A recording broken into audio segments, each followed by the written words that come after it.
अब देखो यहाँ पे next applications of Gauss's theorem है। इसमें हमें क्या देखना है, electric field due to uniformly charged thin cylindrical wire. Wire word आया कि यूज करते जाओ, यूनिफॉर्मली चार्ज थीन सिलेंडर। अब थीन सिलेंडर में लैम्डा गिवन रहेगा। अब लैम्डा क्या है, लैम्डा है चार्ज पर यूनिट लेंथ। ये यूनिफॉर्मली चार्जड वायर है ये, और उसके ऊपर चार्ज है, पॉजिटिव चार्ज है, थीन है इसलिए चार्ज ऐसा दिखाया हमने। अब हमको क्या करना है, इस वायर से आर डिस्टेंस पे, वायर से आर डिस्टेंस पे एक पॉइंट पी है, वहाँ का हमें इलेक्ट्रिक फील्ड इंटेंसिटी निकालना है। तो वहाँ का इलेक्ट्रिक फील्ड इंटेंसिटी निकालना है तो हमने पहले क्या किया, ये देखो ये इमेजिनरी गॉसियन सरफेस है। अब ओरिजिनल वायर हमारा सिलेंड्रिकल है तो गॉसियन सरफेस भी तुम सिलेंड्रिकल ले लो। अब हम इस गॉसियन सरफेस पे पी के बाजू में एक स्मॉल एरिया ds लेंगे। ये ds इधर दिखाया, ये ds है पॉइंट पी के बाजू में। अब इस ds को पहले ds पे पॉजिटिव चार्ज से इलेक्ट्रिक फील्ड आउटवर्ड है और वही इलेक्ट्रिक फील्ड E से दिखाया हमने। किससे दिखाया, E से दिखाया, E से, ठीक है। और पॉइंट P के बाजू में एक एरिया ले लिया, स्मॉल एरिया ds, उसको नॉर्मल n कैप निकाला नॉर्मल, इसलिए वो वेक्टर ds में कन्वर्ट हो गया। अब इस गॉसियन सिलेंडर पे 3 सरफेस है, ऊपर और नीचे 2 प्लेन सरफेस है, और ये बाकी कर्व सरफेस है, ये पूरा कर्व सरफेस है, याद रखो। तो प्लेन सरफेस में फ्लक्स पास नहीं होगा क्योंकि पॉजिटिव चार्ज से इलेक्ट्रिक फील्ड इधर आ रहा है, इलेक्ट्रिक फील्ड इधर है ये, और नॉर्मल ऊपर है, तो यहाँ देखो एंगल 90 हो रहा है, तो फ्लक्स पास होगा नहीं, सेम बॉटम में होगा, तो कर्व सरफेस में पास होगा। यहाँ इधर हम क्या क्या कंसिडर किया, देखो ये यूनिफॉर्मली चार्जड थीन वायर है, बी गॉसियन सरफेस और सिलेंडर है, सिलेंडर बोल देंगे हम। P point at which electric field is to be calculate. L length of Gaussian surface, ये काम का है, लेंथ ऑफ गॉसियन सरफेस कितना है, एल है। लैम्डा सबसे इम्पोर्टेंट है, चार्ज पर यूनिट लेंथ, याद रखो, मतलब थीन वायर के लिए यूज करते लैम्डा। बाद में कौन है, देखो phi flux through curve surface क्योंकि प्लेन में जा रहा नहीं, और small r radius of Gaussian cylinder. तब हम इसको प्रूफ करेंगे। देखो तो flux passing through ds over d phi. अब फ्लक्स का फार्मूला है E इलेक्ट्रिक फील्ड वेक्टर और एरिया ds डॉट प्रोडक्ट है। अब यहाँ पे E और ds पैरेलल है, यहाँ देखो E भी आउटवर्ड है इधर और ds भी आउटवर्ड है क्योंकि एरिया वेक्टर हमेशा आउटवर्ड रहता है। तो दोनों में एंगल कितना हो गया, एंगल हो गया दोस्तों 0। तो इसको मैं लिखता हूँ E ds cos 0। cos 0 कितना है 1। तो d फाई बराबर मेरे पास इक्वेशन क्या मिला, E ds। तो ये पहला इक्वेशन मिल गया। अब हमारा फ्लक्स पासिंग थ्रू किस में आ गया, ds आ गया, d फाई बराबर E ds। अब टोटल यहाँ पे ऐसा स्मॉल एरिया एलिमेंट इधर होगा, इधर होगा, इधर होगा, सरफेस पे कहीं भी बहुत सारे स्मॉल एलिमेंट हो गए, तो सब में फ्लक्स कितना पास हुआ निकालना है।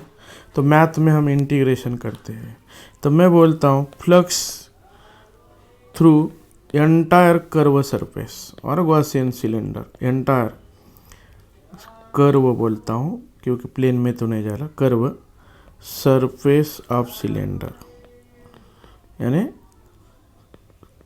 Curve electric flux through Gaussian surface में कितना जाएगा, ऐसा भी बोल सकते। तो इंटीग्रेट करना पड़ेगा। तो फाई इक्वल, ये जो सर्कल है ये क्लोज्ड सरफेस का बताता है, तो इंटीग्रेशन ऑफ क्या मिला, देखो E ds। अब जरा ध्यानपूर्वक देखो कि यहाँ पे E तो सरफेस पे सेम है क्योंकि सेंटर से r डिस्टेंस पे है एक्सिस से, और ये थीन है, एक्सिस मत बोलो, 4 से हर एक r डिस्टेंस पे है, तो E तो सेम आएगा। तो E बाहर निकाला, इंटीग्रेशन ऑफ क्या आएगा, ds closed. Integration of ds मिलेगा एरिया ऑफ कर्व सरफेस, और एरिया ऑफ कर्व सरफेस कितना रहेगा 2πr l, क्योंकि रेडियस कितना है r और गॉसियन सरफेस की लेंथ देखो ये लेंथ कितना है l है। इसका मतलब हमें क्या मिलने वाला है कि area of curve surface integration of ds मतलब एरिया ऑफ कर्व सरफेस आया 2πr l, तो फ्लक्स कितना आएगा E into 2πr l। Equation number कौन बन गया देखो 2 बन गया। अब हमारे पास एक इक्वेशन मिल गया है फाई का E और एरिया का प्रोडक्ट लेके। अब दूसरा गॉसियस थ्योरम से बाय गॉसियन थ्योरम। अब गॉसियस थ्योरम और गॉसियस लॉ क्या बताता है कि फ्लक्स जो निकालते हैं वो रहता है Q enclose by epsilon not. अब यहाँ ज़रा ध्यान दो Q इनक्लोज कितना होगा, तो Q इनक्लोज होगा इस वायर पे ओरिजिनल वायर पे चार्ज पर यूनिट लेंथ है लैम्बडा। तो गॉसियन सरफेस के अंदर, ये गॉसियन सरफेस है हमारा ये पूरा, तो गॉसियन सरफेस के अंदर चार्ज कितना होगा, तो ये जितना लेंथ यल है स्मॉल यल गॉसियन सिलेंडर का उतना ले लो into charge per unit length करो, तो क्या आएगा Q इनक्लोज बराबर आएगा lambda charge per unit length है into length of Gaussian cylinder by क्या आया एप्सिलॉन 0। इक्वेशन नंबर क्या हुआ 3।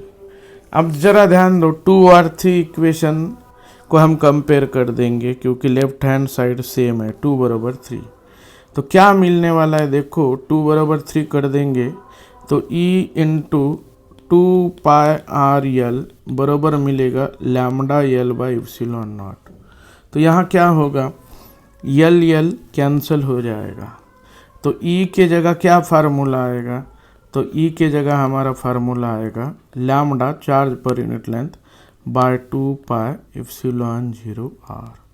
तो ये फार्मूला यूज़ कर सकते हैं हम किसके लिए, electric field intensity due to uniformly charged wire. कौन सा भी वायर रहने दो, एक ही वायर है, किसी पॉइंट P पे r डिस्टेंस पे इंटेंसिटी का फार्मूला क्या होगा सर, तो इंटेंसिटी होगा इन्फानाइट वायर है याद रखो, और लैम्बडा इम्पॉर्टेंट है लैम्बडा बाय 2π एप्सिलॉन 0 r। ठीक है, कोई इसे ऐसा ही कर सकता था 2 लैम्बडा बाय 4π एप्सिलॉन 0 r, 2 से मल्टीप्लाई 2 से डिवाइड। 4π एप्सिलॉन 0 r का वैल्यू पता है 9 इंटू 10 टू द पावर 9, तो 2 से मल्टीप्लाई करके तो 18 into 10 to the power 9 lambda by r। कोई इसे 1 बाय 4π एप्सिलॉन 0 k भी लिखता था तो क्या आता था 2k lambda by r। Graph भी, और एक बात पता चल गया कि E is directly proportional to lambda और E is inversely proportional to R। Graph कैसे आएगा, E का ये E लेता हूँ और इधर R लेता हूँ तो इनवर्सली प्रोपोर्शनल है, तो ग्राफ ऐसा आएगा, ये ग्राफ आएगा। ठीक है, E और R का। तो ये था हमारा क्या, electric field intensity due to uniformly charge thin wire. कब फार्मूला याद रखना, lambda charge per unit length given होगा तो। अब देखो सेकंड एप्लीकेशन क्या है, गॉसियस थ्योरम का application of Gauss's theorem second application है electric field due to uniformly charged cylinder. अब यहाँ थिक सिलेंडर कंसिडर करेंगे। कैसे समझ में आना, जब तुम्हें सिग्मा दिया जाएगा, सिग्मा मतलब सरफेस चार्ज डेंसिटी, यानी चार्ज सरफेस पे ही होगा, इनसाइड में चार्ज होगा नहीं। हाँ, मतलब एक छोटा सा PVC पाइप कंसीडर करो तो, नहीं तो बड़ा एक पेन कंसीडर करो, वैसा है। पहला केस क्या था, पहले केस में लैम्बडा दिया था, ऐसा एक ही चार्ज था, प्लस प्लस बहुत थिन चार्ज था।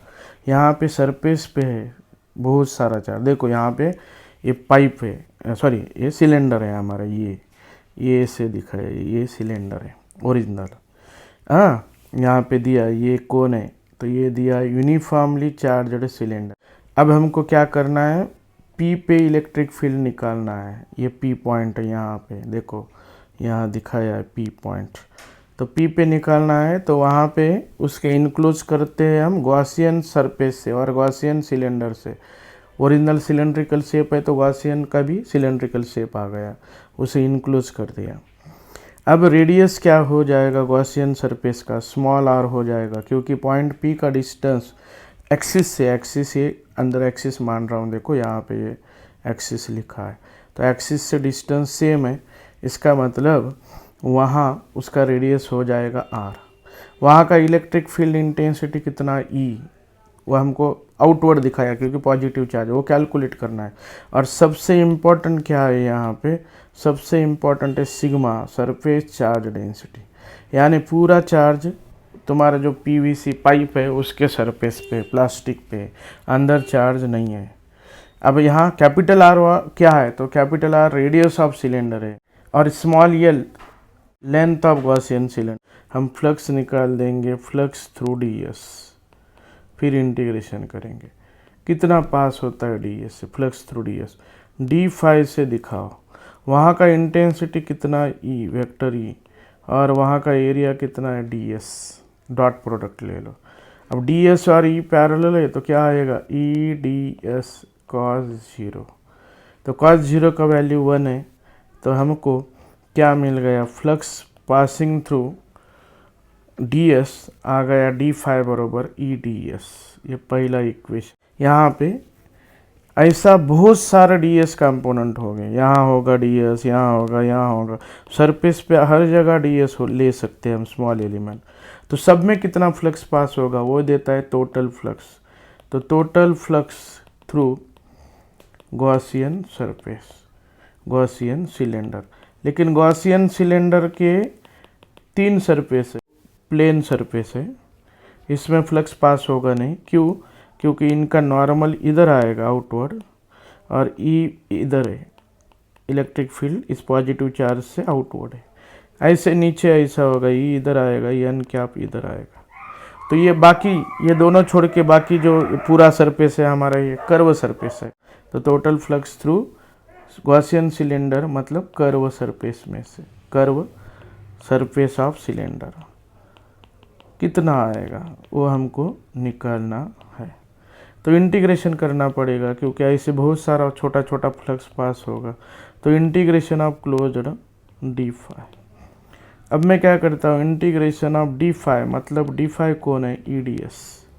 अब E तो सरफेस पे कांस्टेंट, इंटीग्रेशन ऑफ ds क्या मिलेगा, curve surface of cylinder, Gaussian cylinder, ये B सिलेंडर का कर्व। अब B सिलेंडर का रेडियस कितना है, r है, स्मॉल l, लेंथ है l, 2 पाई r इंटू l। तो वो वैल्यू हम रख देंगे यहाँ इधर।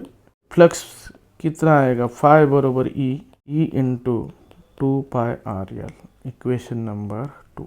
अब हमको फ्लक्स का गॉसेस थ्योरम का दूसरा फार्मूला, बाय गॉसेस थ्योरम बोलता हूँ। क्या बोलता है गॉसेस थ्योरम, कौन से भी क्लोज्ड सरफेस में जाने वाला फ्लक्स रहता है 5 बराबर Q इनक्लोज, क्योंकि गॉसियन सरफेस के अंदर चार्ज है, बाई एप्सिलॉन नॉट। अब जरा ध्यान पूर्वक इधर ध्यान दो कि Q इनक्लोज क्या होगा सर। अब गॉसियन सिलेंडर की लेंथ कितना L है, तो इतने ही गॉसियन सरफेस में कितना चार्ज हुआ होगा, ये कर्व सरफेस के अंदर, ये गॉसियन सिलेंडर के अंदर कितना चार्ज छुपा हुआ होगा। तो वो हम निकाल सकते हैं। कैसे निकालेंगे, ओरिजिनल सिलेंडर जो है हमारा, उस सिलेंडर का ये एक 2 पाई आर ऐसा कुछ भी ले लो, सरकमफ्रेंस कितना आएगा, 2 पाई आर आएगा। और गॉसियन सरफेस का लेंथ कितना है हमारा L, तो क्या कर देंगे हम, उसका पूरा एरिया ले लेंगे। अब यहाँ पे सिग्मा यूज करना है, सिग्मा कौन है, चार्ज पर यूनिट एरिया। तो गॉसियन सरफेस का एरिया निकाल देंगे, तो एरिया क्या आएगा, तो हमारा फार्मूला क्या होगा, Q सिग्मा इक्वल टू आएगा Q बाय ए। तो Q बराबर क्या मिलेगा, सिग्मा इंटू ए, सिग्मा तो दिया जाएगा। अब एरिया कैसे निकालेंगे, एरिया निकालेंगे 2 पाई आर, कैपिटल R क्यों ले रहा हूँ, क्योंकि चार्ज ओरिजिनल सिलेंडर पे है और लेंथ गॉसियन का लेना है, 2 pi R capital circumference into L लिया। तो हमारा फार्मूला क्या मिलेगा, जब देखो जरा फ्लक्स का फार्मूला क्या मिलेगा, तो फ्लक्स का फार्मूला मिलेगा sigma 2 pi r l by epsilon not. क्या मिलेगा देखो, sigma 2 pi r l by epsilon not, equation number 3। यहाँ पे ध्यानपूर्वक देखो सिग्मा आ चुका है। अब क्या कर देंगे, इक्वेशन 2 और 3 का लेफ्ट हैंड साइड सेम है तो 2 और 3 इक्वेट करेंगे तो क्या मिलेगा, ई 2 पाई आर यल बराबर सिग्मा 2 पाई आर यल, ठीक है, बाय एप्सिलॉन नॉट। तो यहाँ पे क्या होगा दोस्तों, यल यल कैंसिल होगा और इलेक्ट्रिक फील्ड का लास्ट फार्मूला 2 पाई भी कैंसिल होगा तो क्या मिलेगा, इलेक्ट्रिक फील्ड का लास्ट फार्मूला क्या आएगा, sigma r pi epsilon not, ये आर इधर जाएगा नीचे जाएगा आर। तो हमारा फार्मूला आ चुका है E equal to sigma r by epsilon r. क्या हुआ, सिलेंडर बोला है और सिग्मा गिवन है, क्या गिवन है, सिग्मा गिवन है, तो थिक सिलेंडर ही कहलाएगा और उसका इंटेंसिटी याद रखो sigma r by epsilon 0 outside point के लिए, कि यहाँ पे आर जो है ना वो ग्रेटर देन आर है। अगर सरफेस पे पूछता तो आर बराबर आर आता था सरफेस पे, तो सरफेस पे कितना आता था, यार आर कैंसिल होता था, सिग्मा बाई एप्सिलॉन 0। आगे ये भी फार्मूला हमको प्रूव करना है दूसरे सरफेस के लिए। सर इनसाइड में क्या होगा, अब देखो इसके अंदर क्या होगा, इनसाइड में, अब अंदर में कहीं भी फील्ड निकालना है तो गॉसियन सरफेस लेता था, तो no charge enclosed by Gaussian surface, no charge enclosed by Gaussian surface. Gaussian surface ने कौन सा भी चार्ज इनक्लोज नहीं किया है, इसका मतलब वहाँ पे फ्लक्स 0 हुआ तो ई भी कितना हुआ, 0। इसका हम इलेक्ट्रिक इंटेंसिटी का ग्राफ भी निकाल सकते हैं। ये सेंटर वाई एक्सिस पे ई लेता हूँ, एक्स एक्सिस पे आर, तो इन साइड में इतना पार्ट इन साइड में है तो इन साइड में क्या होगा, इलेक्ट्रिक फील्ड 0 आएगा और सरफेस पे मैक्सिमम आएगा सिग्मा बाई एप्सिलॉन 0, आगे वो कम कम होते जाएगा।